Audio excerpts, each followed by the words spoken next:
Hey guys, welcome back. ആദ്യമായിട്ട് നമ്മളൊരു horror കഥയായിട്ടാണ് വന്നിരിക്കുന്നത്. The woman in black by Susan ലെ.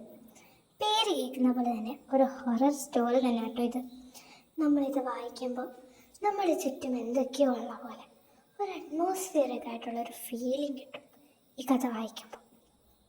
ഒക്ടോബർ റീഡ് എന്നാണ് ഈ ബുക്ക് അറിയപ്പെടുന്നത്.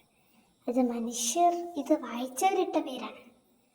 ലൈക്ക് ഒക്ടോബറിൽ അവർ വായിച്ചതിൽ ഏറ്റവും നല്ല ബുക്ക്, ആ ഒരു രീതിയിൽ. നിങ്ങൾക്ക് ഇതേപോലെ ഹൊറർ കഥകൾ ഇഷ്ടമുള്ള കൂട്ടുകാരോ അത് നിങ്ങൾ അങ്ങനെയാണെങ്കിലോ നിങ്ങൾക്ക് ഞാൻ ഈ ബുക്ക് സജസ്റ്റ് ചെയ്യുന്നു. വളരെ ഹൊറർ, ഒരു നൈറ്റൊക്കെ ഇരുന്ന് വായിക്കാനാകുമ്പോൾ നല്ല രസമായിരിക്കും. നമ്മുടെ ചുറ്റും എന്തൊക്കെയോ ശക്തികളുള്ള പോലത്തെ ഒരു ഫീൽ. അപ്പോൾ ഇതേപോലെ ഹൊറർ കഥകളോ ബുക്കുകളോ വായിക്കാൻ ഇഷ്ടമുള്ള കൂട്ടുകാർക്ക് നിങ്ങളൊക്കെ ഉണ്ടെങ്കിൽ ഉടൻ തന്നെ ഈ ചാനൽ സബ്സ്ക്രൈബ് ചെയ്യുക, ഷെയർ ചെയ്യുക, ലൈക്ക് ചെയ്യുക. താങ്ക്